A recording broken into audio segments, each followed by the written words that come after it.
Hey, what's up, Roxstars? It's Rox with a little bit of talk about what's at the top of the blog. So let's get to it. I say I'm gonna take some time off, y'all. All the cashiers, they was like, somebody stole her truck. It was like you could hear it all throughout the store. This Rox coming to you today with a review for Love and Marriage Detroit, Love and Marriage Huntsville, our book 4, Real Housewives of Atlanta. Let's get to it, shall we?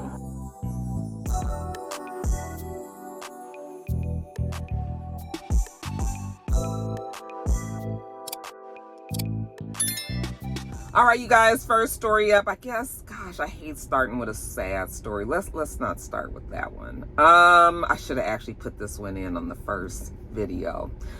Let's talk about something good. Congratulations are in order to ReesaTeesa. Mama named her Teresa Johnson.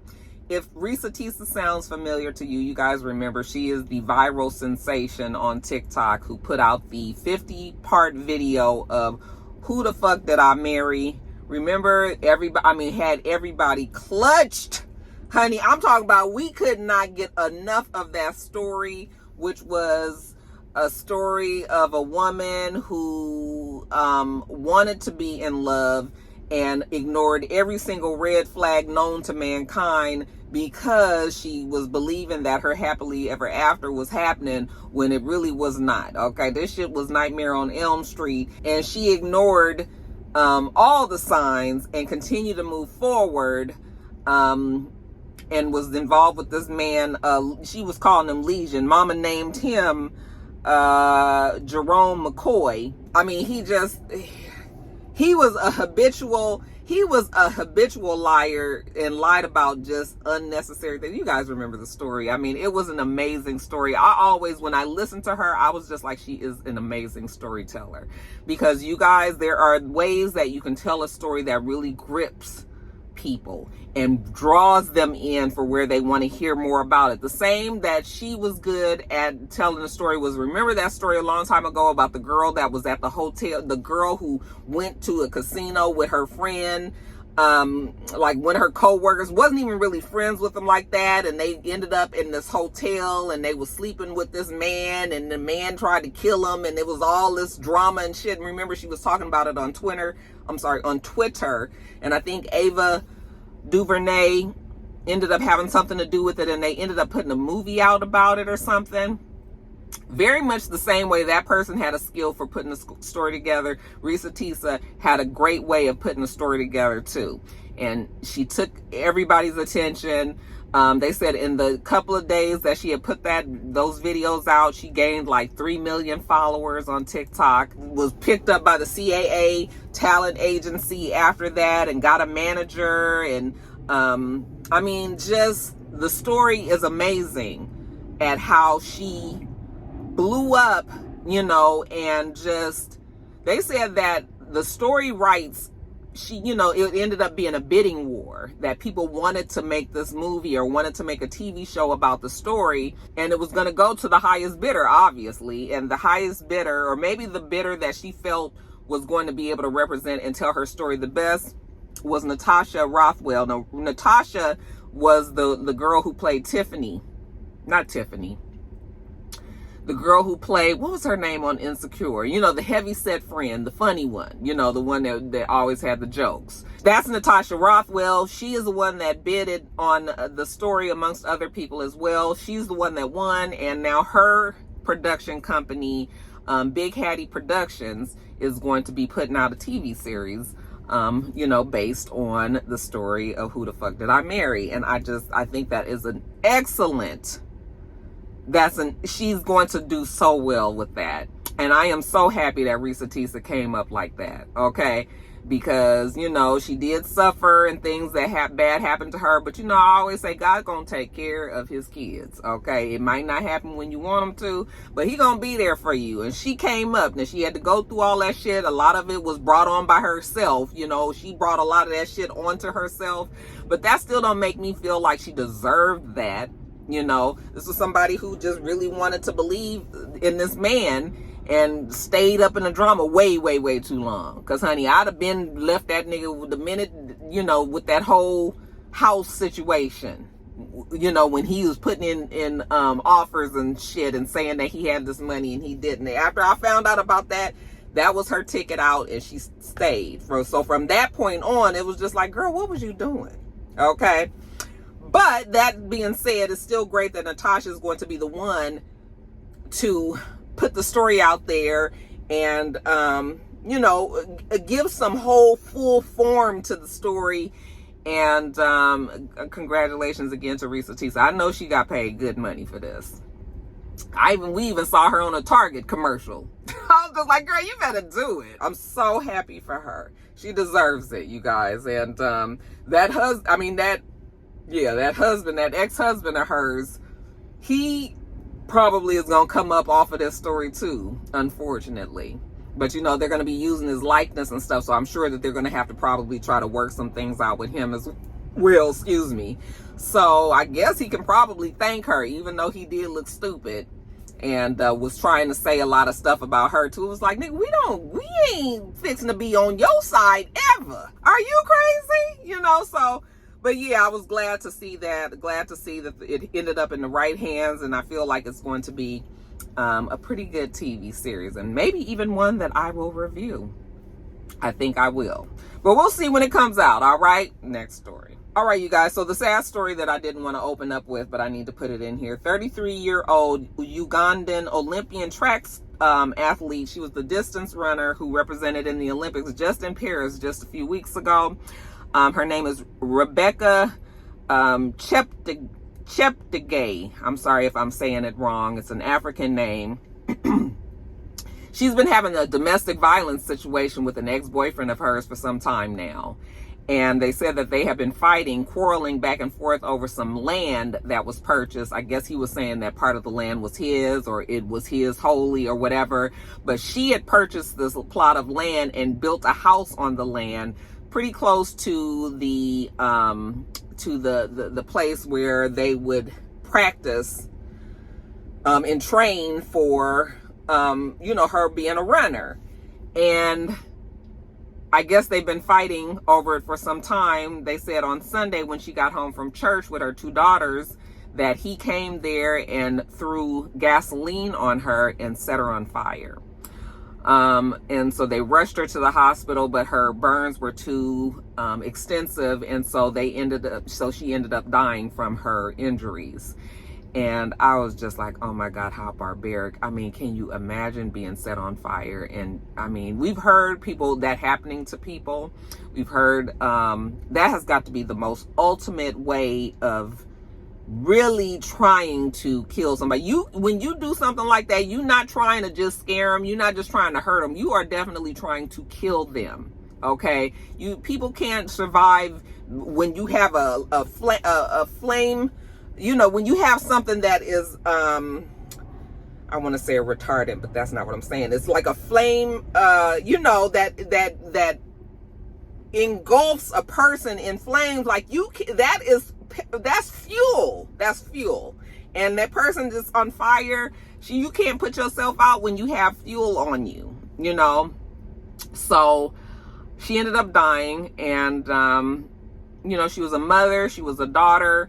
And when you read the story about it, what's even sadder is that not only did the family lose her, you know, as their child, the father spoke out, and of course, as the mother of these 2 girls, but she also was the financial provider for the family, and they obviously really did rely on her, because in the article that I read, I mean, the father is saying like she was the breadwinner. She was the one who took care of everybody. She paid everything. Like, what are we going to do now? Obviously, that boyfriend knew that, and you know, this was kind of his way of sticking it to everybody. Hopefully he is going to pay for this. They said that domestic violence is very, very serious over in Kenya, and that a lot of the women, I think they said that there are 34% of the women that are in domestic violence, that have some sort of violence against them as the domestic violence cases, and that they don't really even persecute a lot of times a lot of people that are in these situations. So the father is hoping that the boyfriend will get charged and be dealt with properly, because, you know, they've taken away somebody that they loved and they also really needed. So real sad. And when I saw that the other day, I was just like, oh my God, I just can't even imagine. They need to throw him under the jail. But again, I don't know if that's the same, if the laws are the same over there than they are here. Yeah, prayers up to that family, those kids that no longer have their mother. You know, I'm hoping that, you know, they still turn out to be with their family and, you know, be taken care of that way. I don't know how old the kids were, but yeah, she did have 2 daughters.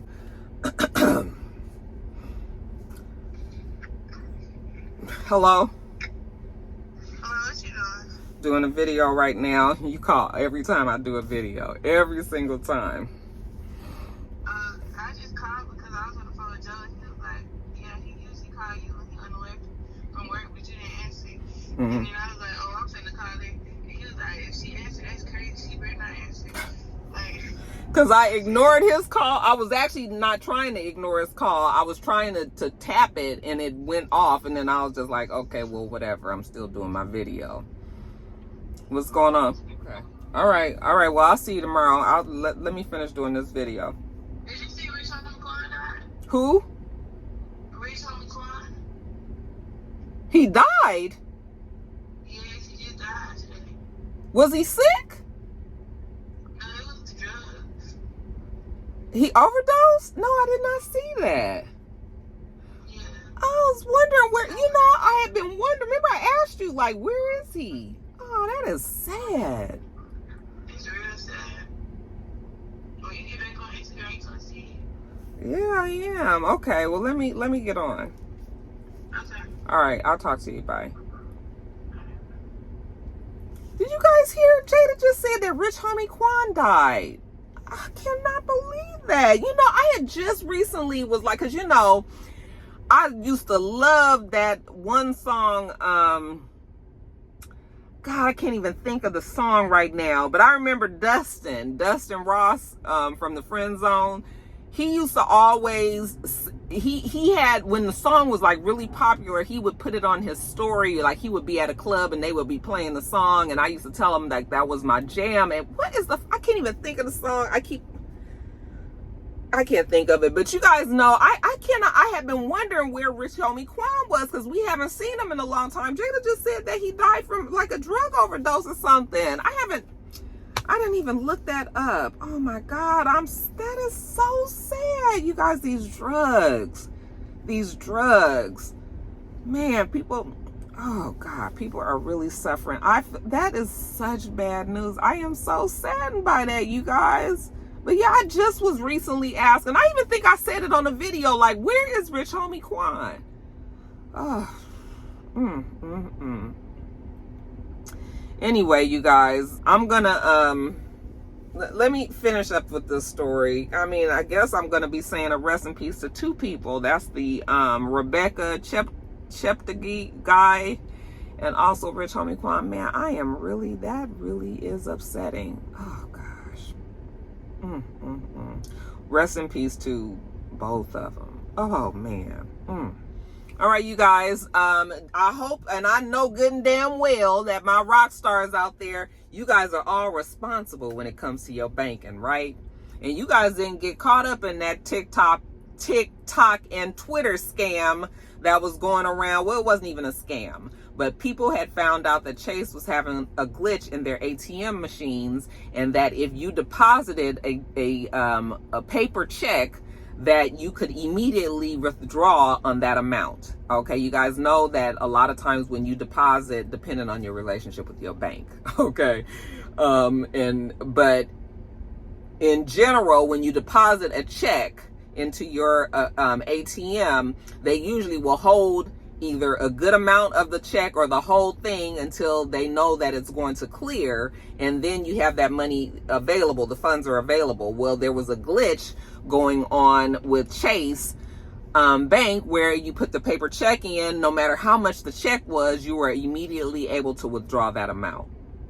Withdraw the money back out, okay? So people were putting in these huge amounts of checks that weren't good, putting them in, and then immediately withdrawing. But what people fail to remember, obviously, I was just like, who's stupid enough to think that you can put a check in somebody's ATM and that they not gonna want that fucking money back? So yeah, you can go on and pull out. First of all, I don't even know how some people, because you know, there's usually a limit of how much you can pull out on your account daily through the ATM, and then also when you go into the bank. And then even when you use your card, like your debit card at the store, a lot of times if you're going to be making a big purchase and it's more than like $3,500 or something, you have to let the bank know that you're going to be making a larger purchase and it's going to be on your debit card, so they'll release it, you know? So I don't even know how that was working, but they were saying that people were putting in these huge amounts, tens of thousands of dollars of checks, and then pulling the money back out. Like, what? And then you thinking that you just got away with it? Bitch, it's still your account. It's still your card, okay? When that check bounce, and believe me, it's going to bounce, the bank is still going to want their money. So what you are essentially doing is committing check fraud, because you know good and damn well you ain't got that money on that check, and you done took that money. You stole from the bank. This is a federal fucking crime. You working through the ATM and everything. What is wrong with y'all? See, but I know, like I said, my Roxstars ain't doing nothing like that, because y'all got sense. And we all grown here. We know we handle our business the right way. Okay? I surely hope that none of y'all was caught up in that shit, because what is wrong with y'all? Y'all can't do stuff like that. They said that there was a guy that was on TikTok who posted a video of them putting an $80,000 check in the bank and then pulling the money out. And even saying in there that this is illegal in the video. I never saw the video, but I was just like, what is wrong with y'all? Anybody that did some shit like that, y'all deserve to go to jail, because you was tripping. Because you knew better. You knew better. But again, my Roxstars, y'all didn't do nothing like that. Now, did you? All right, you guys, this next story up, actually, this story happened a couple of weeks ago, but people have been asking me to continue to talk about it, so I'm going to go on and do it this week. 60-year-old Denise Prudhomme scanned herself in at her office building, at her work building. She worked for Wells Fargo Bank in Tempe, Arizona. She scanned herself in on Friday morning and went to her cubicle. And apparently her cubicle was in a very low to really not populated section of this building. So she was back there, and I guess people don't frequent or don't go back in that area. They said at the end of the day on Monday, she was discovered dead in her cubicle and had died on Friday. So she had died there Friday, stayed there the whole weekend, and hadn't been missed. And then people didn't realize that she was actually dead at her desk until Monday, a little bit before 5 p.m. Okay, so very, very sad. I don't know, it doesn't really matter how people die, but sometimes it does to me. It's like, you know, a person has died all alone in a place and then was not even missed. So she probably lived by herself, probably didn't have much of a social life or have many people that would be checking for her, and went the whole weekend, you know, without anybody even knowing that she was gone. And just, that's like a sad situation to me, you know, that she was in that place by herself that whole time. Just sad.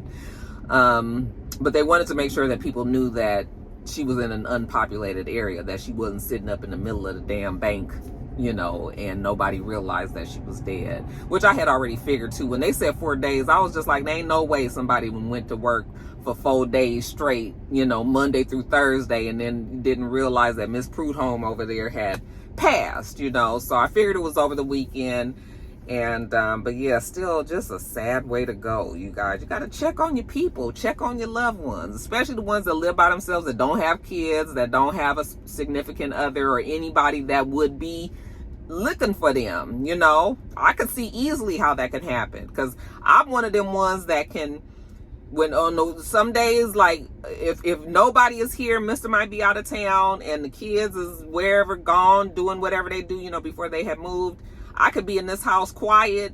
I ain't got to talk to none of my friends. Like, I could have one of them lock-ins where I'm just sitting there watching movies and eating my own food and doing all that, and nobody would know, you know. So you can see how it would happen, but still, you guys got to check on your loved ones, because that makes me sad to know that lady died like that and stayed there that whole time, when, you know, and nobody knew. Isn't that sad to y'all? This is such a sad story, you guys.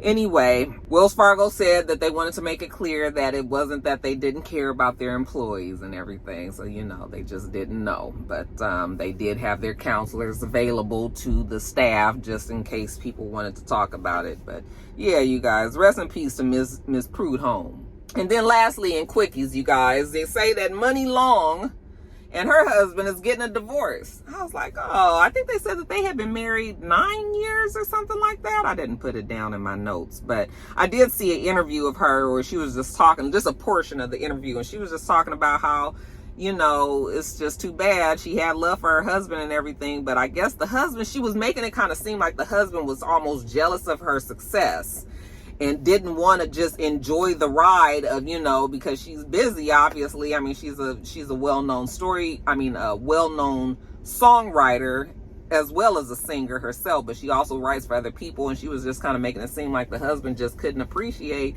and wasn't happy for her and was giving her grief and, you know, being a problem. And like I said, kind of seemed like he was semi-jealous of her success. So she was like, you know, if you want to come along on the ride, you know, I'm all for it. Like, I wanted him to be involved, but, you know, if you're going to be tripping, I ain't got time for the bullshit. Like, I got, you know, bitches busy. I got kids. I got a career.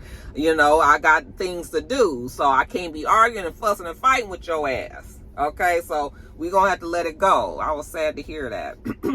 Also, while we talking about divorces, Judge Mathis, remember I told you him and his wife, after 39 years, the wife had filed for divorce?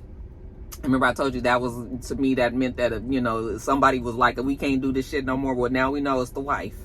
Okay, which I'm not surprised about because, you know, Judge Mathis he seems like he would be a difficult man. And then as he gets more and more famous, you know, that ego and shit. I guess she was like, nigga, I'm going to show you better than I can tell you. Okay, sometimes you got to let them know you ain't playing with they stupid ass. All right, so do I need to file? I don't give a fuck. We almost 40 years in this. You know, you're going to be tripping and acting a damn fool. Then you know what? Then deuces. So she filed, and now he's saying, you know, now he's singing a different tune, and he's just like, you know, he hates that he lost his wife and he fighting to get her back. And I was like, well, that's good. You know, at least he's man enough to realize that, you know, he done took a wrong turn somewhere. And honey, Miss Mathis was like, okay, yeah, I'm okay. Yeah, you think you playing in my face, huh? So he, you know, there was always some whispers about cheating and stuff, but he never confirmed it, but he didn't deny it either, because some reporter, like a paparazzi, had stopped him.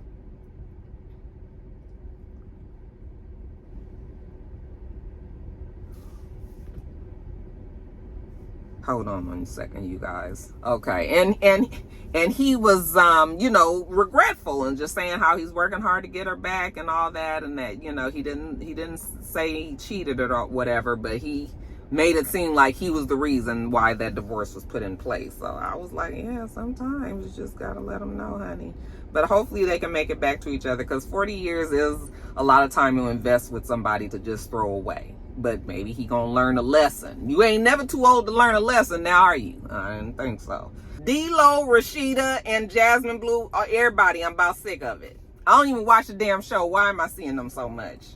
Okay, I think it was Bondi that had posted a video of them when Carly Red was supposed to be exposing DLo to Rashida, because she took some screenshots of Jasmine Blue where DLo is up here trying to proposition her, you know, to mess around or whatever. And Rashida, I was just like, somebody can't be this dumb. Now, if you're going to stay with the nigga and everything, that's one thing. You just decided your marriage is important, you want to keep it together, that's on Rashida. I'm not mad about that. But it kills me how Rashida be madder at the people that's telling her the stuff than DLo doing the shit. Okay? So, you know, she was just like, you know me, I don't do the public exposure.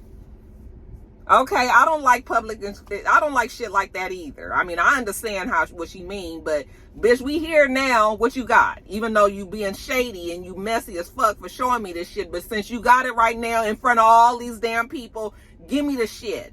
Okay? Instead, Rashida don't even want to hear what Carly said because she feel like Carly being messy, which she 100% is. But girl, the bigger story is your man is up here trying to be with Jasmine. Now, if you're going to be fine with Jasmine and DLo being together, then that's fine. Don't be mad at Carly. All right? Even though Carly is a goddamn mess. We ain't gonna never forget that, crackhead Carly Red. But, you know, she walking off and she mad, and then, you know, DLo like with, you know, the fucking face and, oh, well, you know, what you got? With his old crusty ass white lips and them big ass glasses looking like I don't know what. What is his hair doing? I'm so sick of seeing them on my timeline. I stopped following Neighborhood Talk because all I saw was Zeus. I'm gonna have to get off a Shade Room because all I see is Love and Hip Hop. I don't even watch the damn show. But y'all, I'm sick of DLo and Rashida and Jasmine. They all seem to want to be together. They was, what's this past holiday we just had? Labor Day? They was all together, posting videos of pictures and shit of barbecue and stuff. So I don't know if the shit is just for TV or not, but that's one of the reasons why I had to leave Love and Hip Hop Atlanta and the whole franchise alone, because it's just be too much of that foolishness. That Rashida, to be such a pretty woman, girl, you sure like to make a fool of yourself on TV. If you're gonna be with the man and he gonna be cheating, you fine with, let him cheat in peace. Okay? And tell everybody else to quit bringing this shit to you. But girl, you just keep on letting DLo make you look stupid. I guess that money, honey, you getting paid. I guess it don't feel too bad to get you a check, you know, look stupid for a few weeks, and then, you know, everybody forget about it. People ain't forgetting about DLo. Child, Lord. Anyway, lastly, did you guys see that Gabrielle Union and Dwayne Wade just celebrated their 10th anniversary? Okay, and good for them, because you guys, we know that they was having problems. They, I think, had even separated. And she wasn't wearing her ring. He wasn't wearing his ring. Like, they was not together. And she kind of was in that whole mode of like, fuck 'em girl kind of mode, and with her girls all the time and all that. But looks like, you know, they worked on it and they made it back together. And now 10 years strong, you know, together. And I don't proclaim to know what the problem was in their relationship.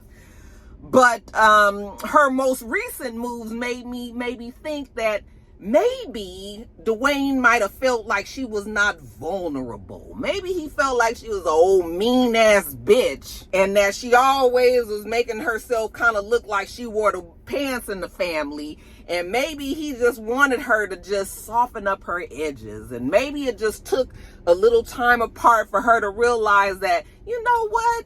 Maybe I do need to soften up for my man. What can I do to show my love for him and really make myself look vulnerable and get him to understand how much I love him? You know what I'm gonna do? I'm gonna sing. Now, we ain't never thought of Gabrielle Union as a singer, now have we?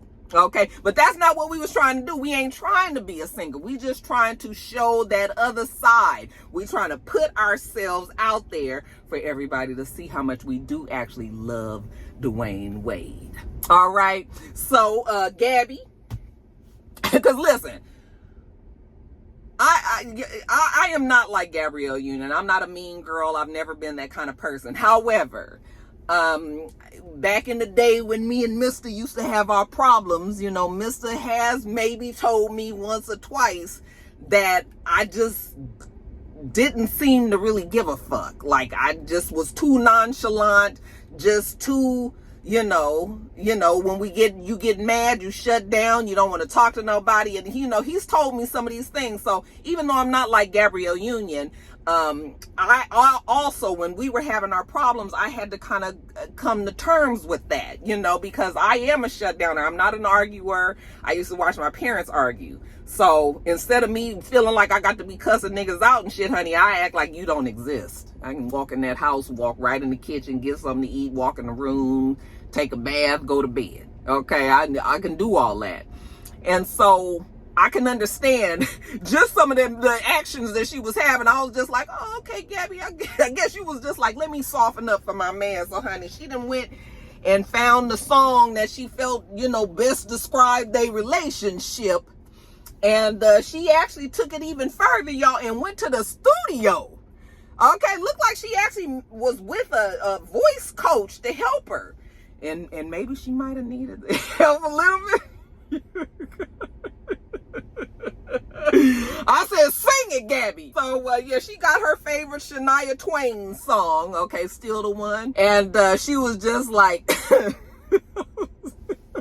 y'all know y'all was wrong. Why y'all talk about that girl so bad in them comments? Now, y'all know I don't really like Gabby Union like that.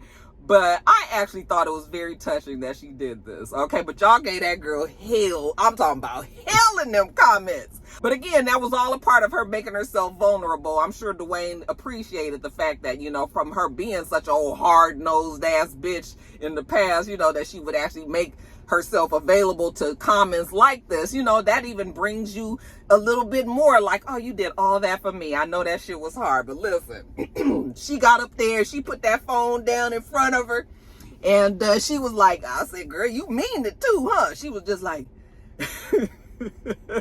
serious. She was just like, looks like we made it. Look how far we come now, baby. I was like, girl, your neck all stretched out. Sing it, girl. Still together, still going strong. Still the one I run to.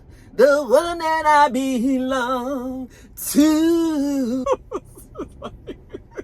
I was just like, oh, girl, God. And actually, she went into the studio, and the way they did the video, they like showed the video of her practicing, and then they edited in the actual studio version, and then they showed like when they first got married, and you know, videos of the family and pictures and all. That was really, really touching, you guys. But I was just like, girl, not look like we made it. Look how far we come. And y'all, that damn the way he looked so touched.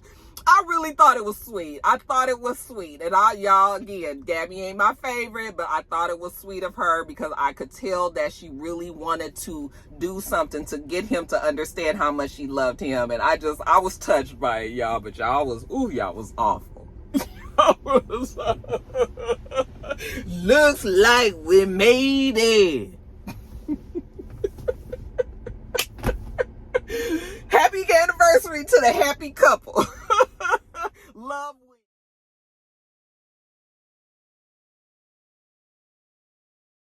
All right, you guys, that's it. Let me get on off of here and get this edited, get these up to you guys. Y'all, we do this every single week, so make sure you thumbs up the video, comment, and subscribe. Also, Power will be back this weekend, so look for that video as well on top of the Reasonable Doubt, okay?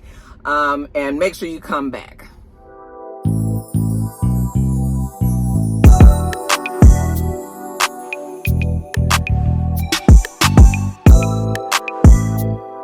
Till next time, Roxstars. Bye.